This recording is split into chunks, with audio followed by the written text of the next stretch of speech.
Well, what do you guys say? Should we unbox this thing? That's right, the Optima has arrived today from HRO. I bought it, well, I reserved it the first day that they were able to be reserved, to reserve the field, because that was all we knew about. May 2nd, we saw them posting it on the website, so we went ahead, paid up our order from HRO. Milwaukee, always a reliable source for me. And the Optima has showed up today, just a couple of days after we got back from Hamvention, where we got our first hands on it. So here's the unboxing of the Optima with the Everyday Ham podcast. And I know you didn't see it here first because there's been a couple of folks that had priority access to this, but it's really exciting. Before we get into it, I had the DX10 and I had the 710. And I was POTAing with both of those rigs. I started with an 897D, but only took that out for one POTA experience before I decided I wanted a little bit more radio, a little more modern radio. Got a 710, and I ran that for quite a bit of time last summer. Towards Thanksgiving time, when YAESU put the 101 MP on special, which is back here, I went ahead and bought that, and I decided that I didn't need 3 HF radios, so the decision was made to sell the 710, keep the DX10 for POTA, which is a big boy radio for POTA. Let me tell you, it's a heavy radio, and I went to the park with that over the winter quite a few times, did POTA from the truck, and used a little diesel heater to keep myself warm.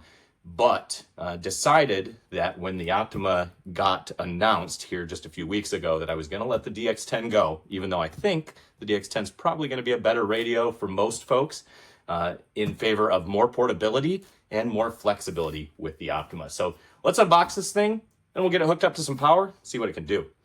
This is what comes in the brown box. Now, if you saw the Optimas that were being posted from perhaps Hamvention or otherwise, you'll know that the box for the FTX-1 field is actually a colored box, black with red writing. It looks like the Optima just comes in the brown box. This is very similar to some of the other full-size 100-watt radios that YAESU has released. So it's nice to kind of see that there is some, similarity between this and the 710 delivery, the DX10 delivery, so on and so forth. So FTX-1 Optima, let's bust this thing open. It's just a flip-top box here, and I have not been in this. I just pulled it out of the AM radio outlet box. So I have not been in this at all. So there's a little cover over the top of it. Looks like we get a FTX manual, which is in there. That's the printed manual. It looks fairly thin, so I'm guessing that they're going to do advanced manual and APRS manual and all the other things that they usually do with their radios when we get to that point. There is also the classic YAESU map. I've got the YAESU map up here. I don't know if you guys can see that. You're on wide angle right now. And I've got the YAESU sticker in there. So all of the normal documentation that comes along with it is included with the Optima as well. Inside of the box here, it looks like we've got a couple of different compartments. So let's start, over here, I guess. We've got the 4-pin power cable. This is the same standard power cable that you're using with your FT-DX10 and your FT-710 as well. So this particular cable is a fairly heavy gauge cable as far as that's concerned. Let's see if we can see the American wire gauge on there. Yeah, it's not jumping off there at me. But we'll let you know, it's a heavy gauge cable. It also uses the square fuse block, whereas the mobile rigs that only run 50 watts use those tubular, clear or opaque plastic fuse blocks, and they use the glass fuses. These use the blade style fuses. I prefer these fuses because they're just easier to replace, and they're actually easier to keep around because other things tend to use these more standard fuses. So I like that a lot that they're doing that here. 7 p.m. That is the local repeater. So we got the power cable. What else do we have in here?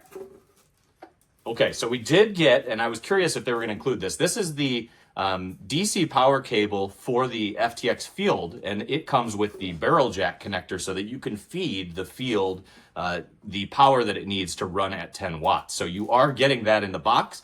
There was some question about whether or not that was going to be included, so it's really nice to see that in there. DC power barrel connectors, not hard to source, so getting a spare shouldn't be hard, but it's nice to see that they included that in the box so that you can run both of them at higher power. What other little tiny goodies are there? It appears there's a set of rubber feet in here. These are likely to attach to the side of, I believe, the the amplifier, the Optima unit. And then there's also some rubber covers that appear to be for attaching to the back of the actual field head when you're not using some of those optional ports. So we have some rubber covers here. Those are going to be important. I wish that the ones that attach to the back of the field head were captured, so we'll have to take a look at that because I'm gonna lose some of these, I bet. Down in here, some more of the replacement fuses. They are including 25 amp fuses in line here with the Optima power supply for the big amp side. So 25 amp power blade fuses, one for positive and negative. There's 2 fuses in each. And then the classic YAESU microphone hanger, which I believe they've included with all their radios. It's the same thing I've seen. And then the glass fuses here. Now the glass, you're asking, what are the glass fuses? We just talked about how they just apparently didn't need them. In the FTX field head, there are those same opaque connectors that use the glass fuses. So these are a little bit lower, I would presume, amperage than the ones that are in like a 50-watt mobile unit. And those are definitely for this 12-volt power supply there. Let's see, what else do we have? I think that's all in the accessory compartment here. This particular bag, of course, and if you've looked at any of the other unboxings, is the big power supply, or big battery rather, for the FTX field head. Specs on this thing are SBR52Li, so it's a lithium ion pack, 10.8 volts nominal. So it's a 3-cell pack that they're including with the field head. And that's one of the reasons I believe that the ATOS 120 can't be run with just the battery. You have to have it connected to the DC power for it to actuate the ATOS antenna. So interesting there. This is just a 10.8 watt or a 10.8 volt battery at 6,400 milliamp hours. So 6.4 amp hour here. It's a 69.12 watt hour battery. And we just talked about it on the previous podcast, but this should be able to travel with you on the airplane. The 100 watt hour limit is the new limit. This is only 69 watt hours. So that's good news for those of us that want to pack this in our carry-on, perhaps jump off the plane and do maybe a quick QRP style activation someplace while we stop out there. So that's really cool. That's the battery.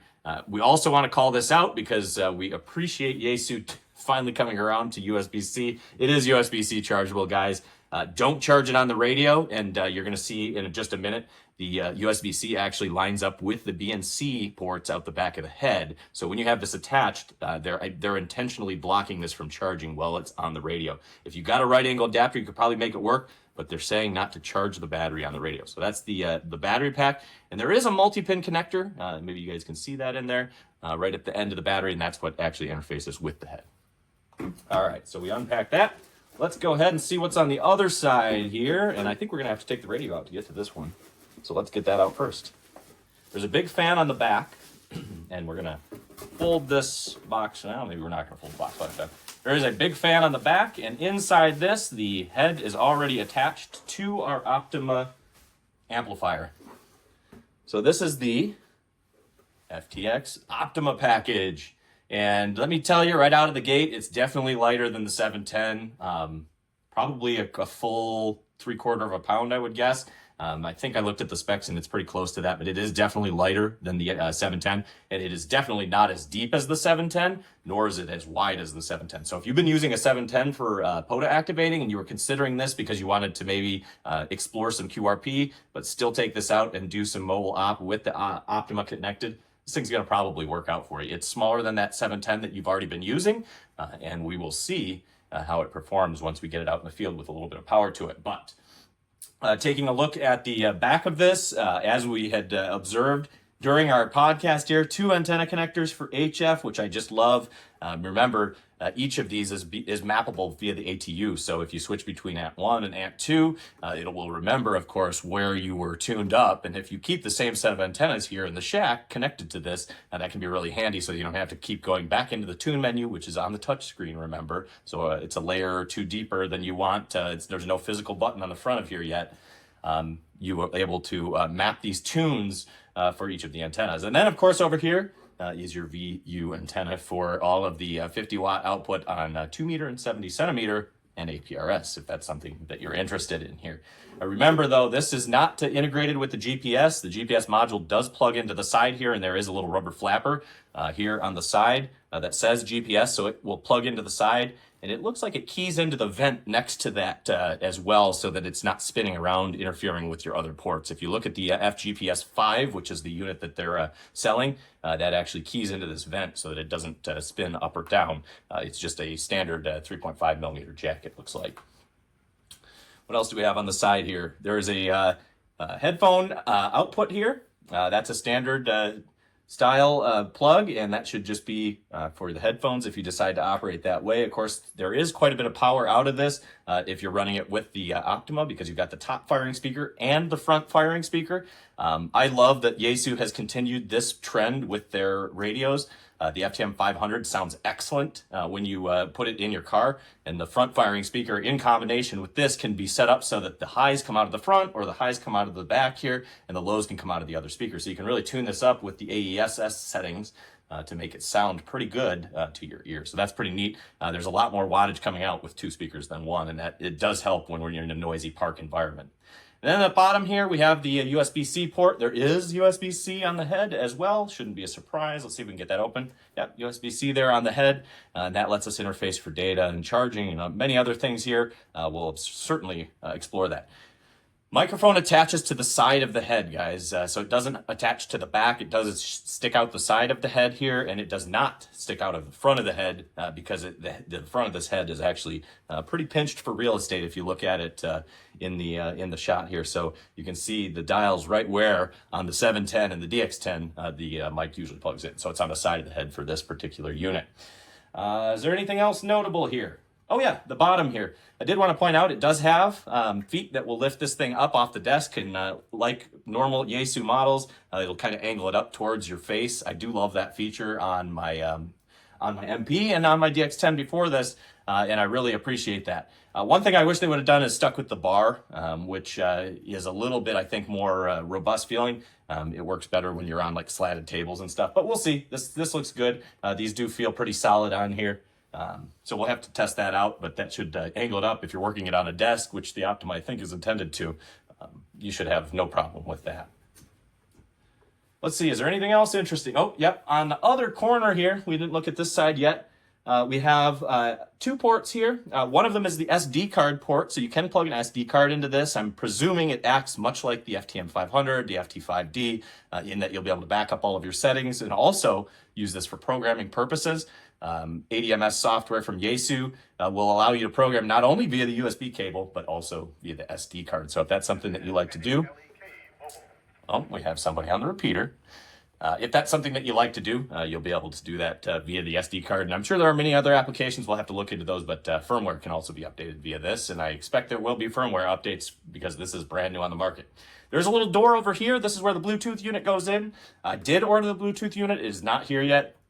I also ordered the GPS and the protection cage. Those should all be here. At some point or another, the GPS and the Bluetooth have shipped. The cage has not, so I don't know when that'll come, but altogether, it should be a pretty neat little package. Let's see. On the top of the unit, there is the push to release button. If you haven't seen this before, you push this and that allows the head to release. It tips forward. The head tips forward and that allows it to release. And then if you let go with it tipped back into the unit, it actually grabs that again.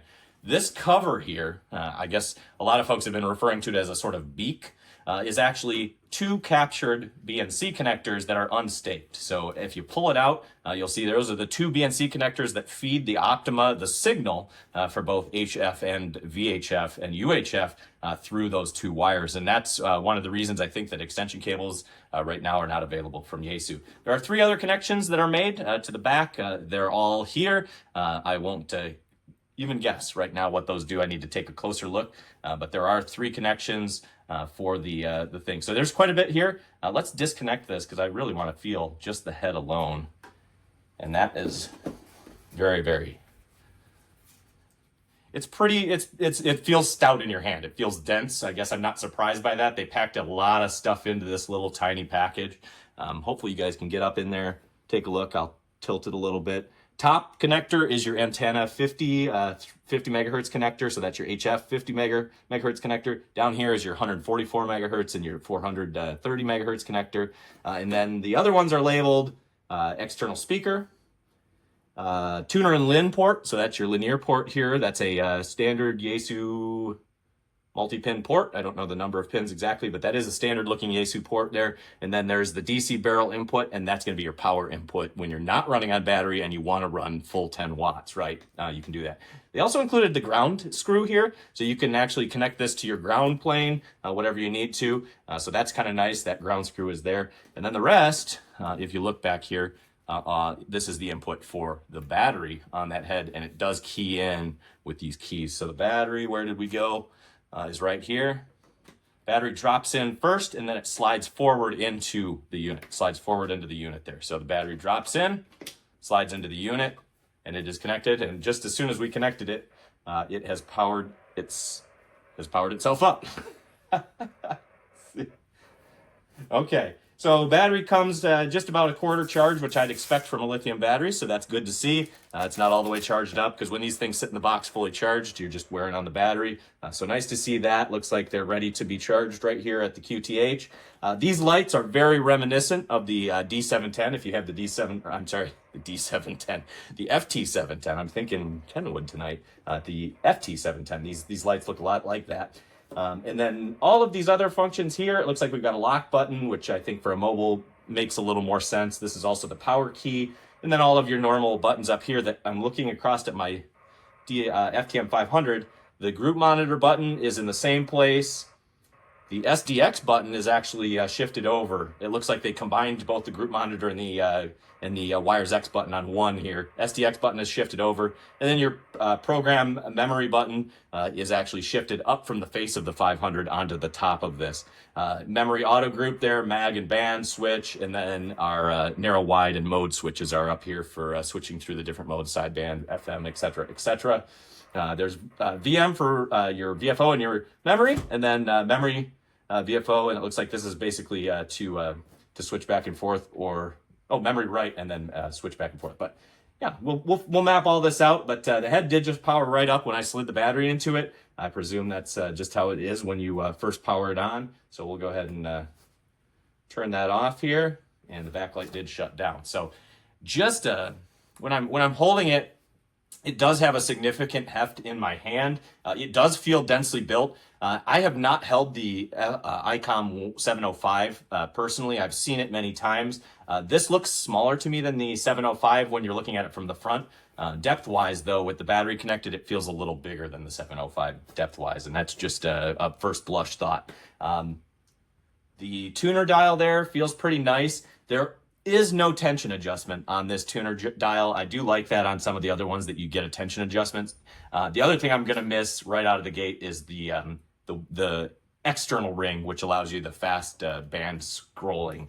You only have your one VFO ring here. Looks like you can go fine fast with the button down here on the thing. So the head feels really nice. I'm pretty happy, and the screen looks excellent in person. I don't know if that translated to camera, but boy, the screen, when it powers on here, it looks really nice. It says FTX-1. You're not going to see much because we don't have any antenna connected up to it, but hopefully you guys can see some of that. It looks just real sharp up on there. We'll move it around a little bit. Maybe it'll get a little. So we'll get this guy back in the box here. There's one more thing that we got to look at here, and that is the inside of the actual amplifier. So this is the cable that comes out of the amplifier. It is attached, and under this there is no way to detach this. You'd have to take this apart and really get inside of it to detach these wires. So these are permanently attached. There is a length of wire here. Let's see how long it is here. You know, it's probably about 8 inches total, and I think that's right where John had spoken to when he did his preview of it. He said about 6 inches of movement. I think that's true. Once you get these things connected up there, it's about 6 inches of movement. That means you could probably set this both vertical or horizontal if you wanted to remote the head onto a stand that was more ergonomic for your desk. So I think that's kind of neat.